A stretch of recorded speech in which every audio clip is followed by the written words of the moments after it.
Assalamualaikum warahmatullahi wabarakatuh. Halo teman-teman dan adik-adik. Nah, pada video kali ini kita akan membahas materi tentang pertumbuhan dan perkembangan pada tumbuhan. Nah, sebelum kita membahasnya lebih dalam, pertama-tama yang perlu kita ketahui yaitu apa sih yang dimaksud dengan pertumbuhan dan perkembangan pada tumbuhan? Pengertian pertumbuhan itu sendiri selalu saja dikaitkan dengan perkembangan. Padahal, kedua istilah tersebut memiliki pengertian dan konsep yang berbeda, walaupun sama-sama merupakan proses yang dapat dipisahkan.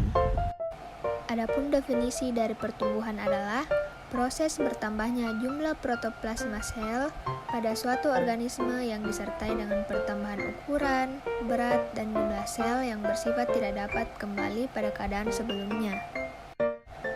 Pada proses pertumbuhan, biasa disertai dengan terjadinya perubahan bentuk.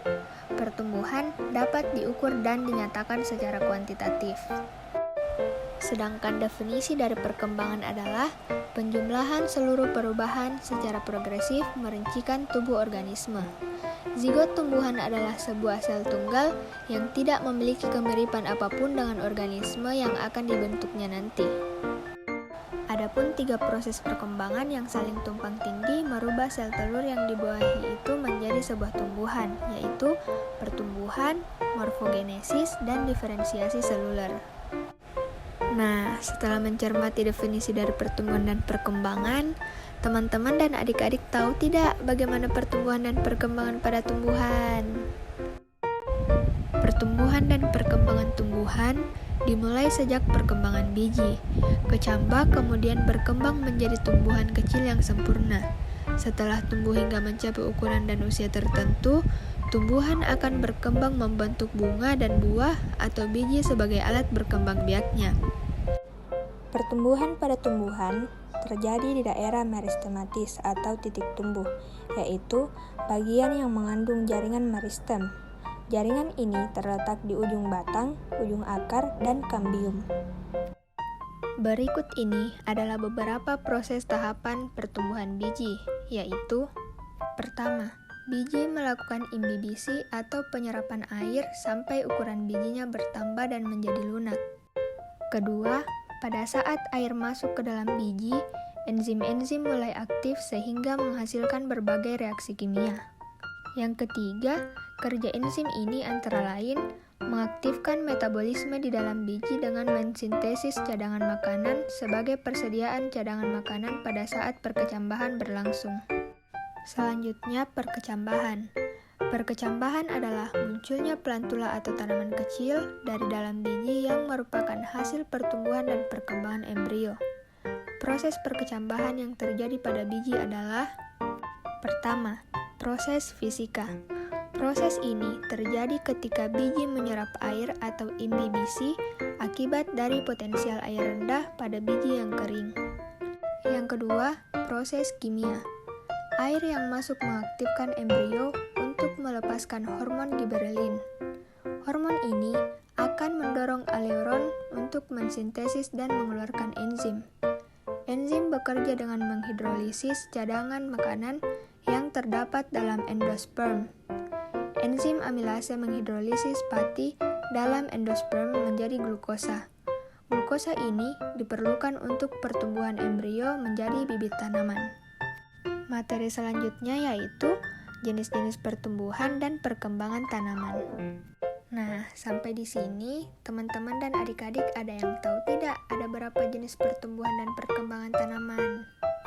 Jadi, pertumbuhan pada tanaman dapat dibedakan menjadi dua, yaitu pertumbuhan primer dan pertumbuhan sekunder. Pertumbuhan primer adalah pertumbuhan yang terjadi akibat aktivitas jaringan meristem primer atau disebut juga meristem apikal. Titik tumbuh primer terbentuk sejak tumbuhan masih berupa embrio. Jaringan meristem ini terdapat di ujung batang dan juga di ujung akar. Akibat pertumbuhan ini, akar dan batang tumbuhan bertambah panjang. Pada titik tumbuh, pertumbuhan terjadi secara bertahap. Oleh karena itu, daerah pertumbuhan dapat dibedakan menjadi tiga, yaitu daerah pembelahan, daerah perpanjangan, dan daerah diferensiasi. Sedangkan pertumbuhan sekunder disebabkan oleh aktivitas jaringan meristem sekunder seperti pada jaringan kambium pada batang tumbuhan dikotil dan gimnospermae. Semakin tua umur tumbuhan, batang tumbuhan dikotil akan semakin besar. Hal ini disebabkan adanya proses pertumbuhan sekunder. Pertumbuhan sekunder ini tidak terjadi pada tumbuhan monokotil. Bagian yang paling berperan dalam pertumbuhan sekunder ini adalah kambium. Sel-sel jaringan kambium senantiasa membelah, yaitu ke arah dalam membentuk xilem atau kayu, sedangkan pembelahan keluar membentuk floem atau kulit kayu yang menyebabkan diameter batang dan akar bertambah besar. Adapun faktor-faktor yang mempengaruhi pertumbuhan dan perkembangan tumbuhan. Pertama yaitu faktor internal atau faktor dalam. Faktor dalam yang mempengaruhi pertumbuhan dan perkembangan pada tumbuhan adalah faktor genetik atau hereditas, enzim, dan zat pengatur tumbuh atau hormon. Yang pertama, genetik adalah faktor pembawa sifat menurun yang terdapat dalam sel makhluk hidup. Gen bekerja untuk mengkodekan aktivitas dan sifat yang khusus dalam pertumbuhan dan perkembangan. Yang kedua, enzim merupakan suatu makromolekul atau protein yang mempercepat suatu reaksi kimia dalam tubuh makhluk hidup. Suatu rangkaian reaksi dalam tubuh makhluk hidup tidak dapat berlangsung hanya melibatkan satu jenis enzim. Perbedaan jenis enzim menyebabkan terjadinya perbedaan respon pertumbuhan terhadap kondisi lingkungan yang sama.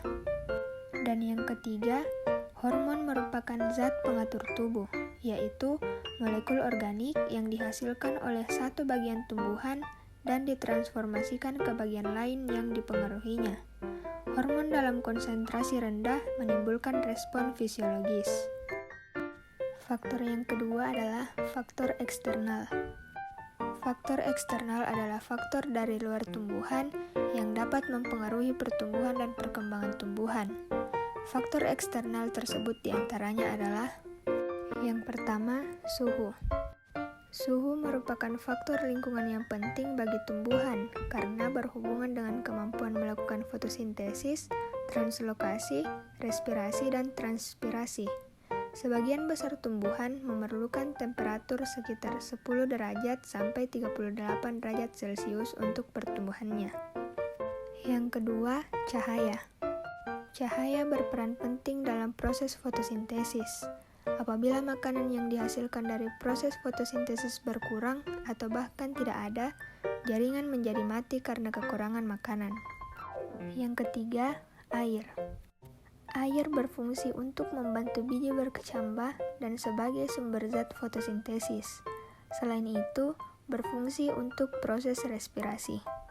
Yang keempat, mineral. Mineral diperlukan untuk proses pertumbuhan. Mineral yang diperlukan oleh tumbuhan dapat dibedakan menjadi dua, yaitu makroelemen atau elemen dengan jumlah besar dan mikroelemen atau elemen dengan jumlah kecil. Yang kelima, kelembapan. Tanah yang lembab sangat cocok untuk pertumbuhan, terutama saat perkecambahan biji. Hal ini karena tanah lembab menyediakan cukup air untuk mengaktifkan enzim dalam biji serta melarutkan makanan dalam jaringan. Yang keenam, oksigen. Setiap makhluk hidup memerlukan oksigen untuk respirasi aerob dalam tubuh. Melalui respirasinya, tumbuhan dapat memperoleh energi. Oleh karena itu, biji-biji tidak akan berkecambah tanpa adanya oksigen. Nah, itulah tadi beberapa materi tentang pertumbuhan dan perkembangan tumbuhan. Semoga teman-teman dan adik-adik bisa paham dengan materinya ya. Kakak akhiri dengan ucapan terima kasih. Wassalamualaikum warahmatullahi wabarakatuh dan sampai jumpa.